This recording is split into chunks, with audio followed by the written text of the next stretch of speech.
से संबंधित होगा, तो ये होगा किससे संबंधित, आय की विषमता से संबंधित। तो इसका राइट आंसर जो होना था वो डी इसका राइट आंसर होना था। अब लॉरेंज वक्र है क्या, लॉरेंज के द्वारा एक वक्र यहाँ पे दिया गया इस प्रकार से, अगर हम देखें तो लॉरेंज ने एक यहाँ पे लाइन बताई है कि यानी कि ये क्या है, एक समता रेखा है या निरपेक्ष समता रेखा जिसे हम कह सकते हैं, समता रेखा या निरपेक्ष समता रेखा। तो यहाँ पर एक तरफ हम कह सकते हैं जनसंख्या है और दूसरी तरफ इसमें क्या हो जाएगी, इसमें आय हो जाएगी, इनकम हो जाएगी। तो यहाँ पर इसने कहा कि अगर बराबर जनसंख्या में बराबर इनकम आय बांटी जा रही है तो फिर वहाँ पे क्या हो जाएगी, वो एक बराबर एक समता रेखा यानी कि समान वितरण वहाँ पे हो रहा है। तो किस प्रकार से, जैसे यहाँ पे क्या है, ये डायग्राम अगर हम देखें तो यहाँ पर अगर हम देखें ये 20 या 40, यहाँ पे 40% है, यहाँ पे 80% है और यहाँ पे हम देखें अगर तो 100% है। ऐसे अगर हम यहाँ देखें यहाँ 40%, यहाँ 80% और यहाँ हम देखें तो 100%। तो यहाँ पर अगर 40% जनसंख्या में अगर 40% इनकम बढ़ रही है तो यानी कि ये क्या होगी, एक समता रेखा पर ये डायग्राम यहाँ पे बनेगा। अगर इसी लाइन पे ये जा रहा है, 40% जनसंख्या यहाँ पहुँच रही है और यहाँ से 40% आय यहाँ पे इनको मिल रही है, तो यानी कि यहाँ पर बराबर क्या हो रहा है, आय का वितरण यहाँ पे हो रहा है, बराबर जनसंख्या में बराबर आय।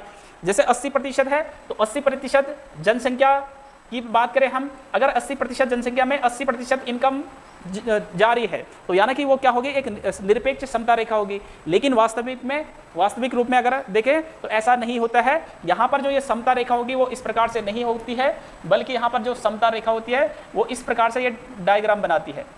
ठीक है, तो ये क्या हो जाएगी, ये जो लाइन है जो आय का असमान वितरण यहाँ पे बता रही, ये जितनी दूर होगी उतनी आय की विषमता यहाँ पे देखने को मिलेगी। तो अगर ये लाइन यहाँ है तो यानी कि हम देखें तो 40% जनसंख्या यहाँ पे पहुँच रही है और यहाँ पर इसको मात्र कितना मिल रहा है, एक 40% इधर है, लेकिन इतना थोड़ा सा हिस्सा यहाँ पे इसको इनकम मिल रहा है, पैसा मिल रहा है। यहाँ पर अगर हम देखें 80% यहाँ पे पहुँच रहा है जनसंख्या और लेकिन उसको मात्र यहाँ पे 80% को मात्र लगभग 40% के करीब यहाँ पे क्या मिल रहा है, आय उसका वितरण हो रहा है। तो यानी कि ये जो समता रेखा है जितनी दूर होगी उतनी क्या होगी, यहाँ पे आय की विषमता यहाँ को देखने को मिलेगी। तो ये जो दिया था, ये लॉरेंज के द्वारा ये दिया गया था, तो आय की विषमता से संबंधित ये होता है। और यहाँ पर आपने गिनी गुणांक सुना होगा, तो वो भी इसी से संबंधित है, गिनी गुणांक।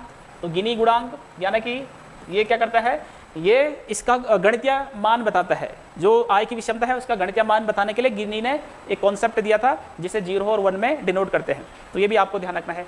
बाकी जैसे बेरोजगारी से संबंधित एक वक्र है जिसे कहते हैं क्या, फिलिप्स वक्र।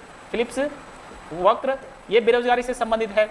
और फिलिप्स वक्र क्या कहता है कि यानी कि यहाँ पे क्या होगा, बेरोजगारी और जो मुद्रास्फीति होती है उन दोनों में क्या होता है, एक दूसरे के अपोजिट व्युत्क्रमानुपाती वहाँ पे होते हैं, मुद्रास्फीति और बेरोजगारी। ठीक है, तो अगर मुद्रास्फीति बढ़ेगी तो बेरोजगारी घटेगी, अगर बेरोजगारी बढ़ती है तो मुद्रास्फीति क्या हो जाएगी, कम हो जाएगी। तो यानी कि एक दूसरे के अपोजिट यहाँ पे होते हैं। तो फिलिप्स वक्र पूछा जाएगा तो ये बेरोजगारी से संबंधित यहाँ पे हो जाएगा। ठीक है, तो इसका राइट आंसर यहाँ पे होना था डी।